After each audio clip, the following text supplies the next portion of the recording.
بسم اللہ الرحمن الرحیم.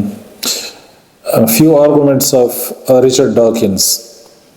لاسٹ ٹائم ہم نے ڈسکس کیا تھا ایولیوشن، بریفلی ہم نے اس کو ڈسکس کیا تھا، اور اب ریچرڈ ڈاکنس کے کچھ ہم نے آرگومنٹس اس پہ ہم نے لکھا ہے بریفلی کہ ریچرڈ ڈاکنس جسٹیفائڈ ہے اگر وہ کرٹیسائز کرتا ہے رانگ جو کنسیپٹس ہیں کرسچینٹی میں یا ہندوازم میں، لیکن وہ خود غلط ہے گاڈ ڈینائل میں، یعنی وہ خدا کا انکار کرتا ہے.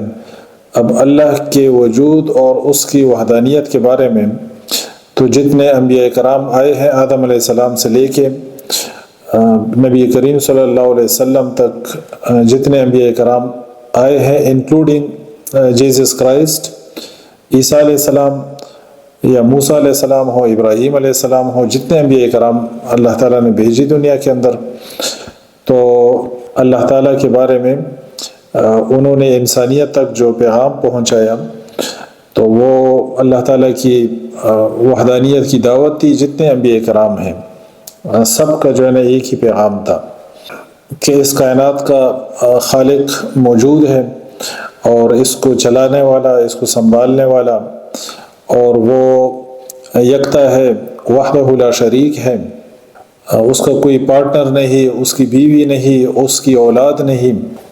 اب ریچرڈ ڈاکنس ایک اعتراض کرتا ہے جو ہندوؤں کے جو ملٹیپل گاڈز ہیں اس پر وہ اعتراض کرتا ہے،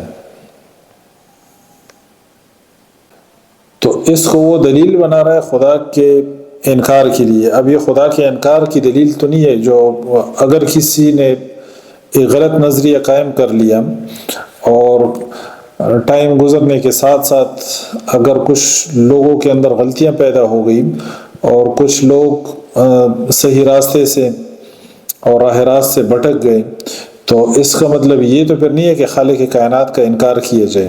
یہ تو لوگوں کی غلطی ہے، جو لوگ غلط چل رہے ہیں، جو لوگ ملٹیپل گاڈز کا عقیدہ رکھتے ہیں اور جو لوگوں کے غلط نظریات ہیں وہ اس لائن سے غلط ہیں، اور جو خدا کا انکار کر رہے ہیں وہ اس لائن سے غلط ہے کہ وہ انکار کر رہے ہیں. تو خالق کائنات موجود ہے، وحدہ لا شریک ہے. اسی طرح ریچرڈ ڈاکنس کہتا ہے کہ انسان جو ہے یہ ایپس کی طرف سے آیا ہے، یعنی بندروں کی نسل سے اس کی ایولیوشن ہوئی ہے، اس کا ارتقاء ہوا ہے. تو وہ کہتا ہے کہ جو ایمبریوز ہیں، جنین جس کو کہتے ہیں، یعنی رحم کے اندر جب ابتدائی مرحلے میں فیٹس ایمبریو جب بن رہا ہوتا ہے تو وہ ان میں سملیرٹیز ہوتی ہیں. تو ریچرڈ ڈاکنس کہتا ہے کہ انسان ایوالوڈ ہوئے ہیں ایپس سے.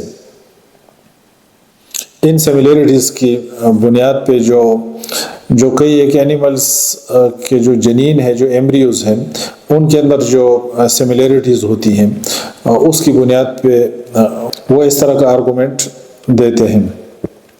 اب ریچرڈ ڈاکنس کے کہنے کا مطلب یہ ہے کہ انسان کو مختلف ہونا چاہیے، کہ اس کی ریڑھ کی ہڈی فرنٹ پہ ہونی چاہیے اور اس کی آنکھیں اس کی گردن میں ہونی چاہیے، اور اس کا منہ کسی اور جگہ اور کوئی اور جگہ اس کی منہ کی جگہ ہونا چاہیے. ریچرڈ ڈاکنس کے کہنے کا مطلب یہ ہے. تو ایمبریوز کس طرح ڈیفرنٹ لگے، یعنی ایمبریو ہوتا کتنا ہے جس کو آپ ڈیفرنٹ دکھانا چاہ رہے ہیں. آئیز کے لیے سب سے جو بیسٹ لوکیشن ہے وہ ہیڈ ہے، ایئر کے لیے جو سب سے بیسٹ لوکیشن ہے وہ ہیڈ ہے، ماؤتھ کے لیے جو بیسٹ لوکیشن ہے وہ ہیڈ ہے. تو ساری چیزیں یہاں پہ رکھی گئی ہیں.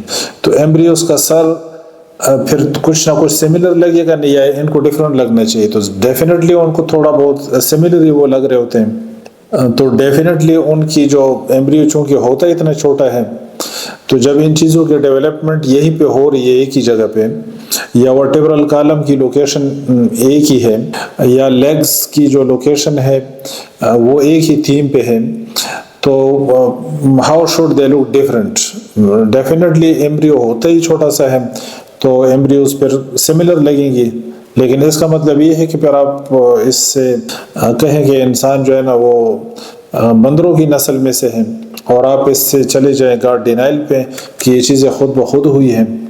تو آپ کہتے ہیں کہ ایمبریوز جو ہے نا یہ سملر ہیں، تو یہ ایمبریوز تو ڈفرنٹ تب لگیں گی جب آپ آنکھوں کو اٹھا کے ٹخنوں پہ لگا دیں اور ٹخنوں کو اٹھا کے گردن پہ لگا دیں. تو آپ یہ کہنا چاہتے ہیں کہ اب ڈفرنٹ قسم کے مخلوقات جو ہے نا چیزیں پیدا ہونے لگیں کہ جن کے کان جو ہے نا وہ بغلوں میں لگے ہوں. تو نہ تو یہ اس بات کی دلیل ہے کہ انسان بندروں کی نسل میں سے ہے، اور نہ ہی یہ گاڈ ڈینائل کے لیے کوئی دلیل ہے. سبحانک اللہم و بحمدک اشہد ان لا الہ الا انت استغفرک و اتوب الیک.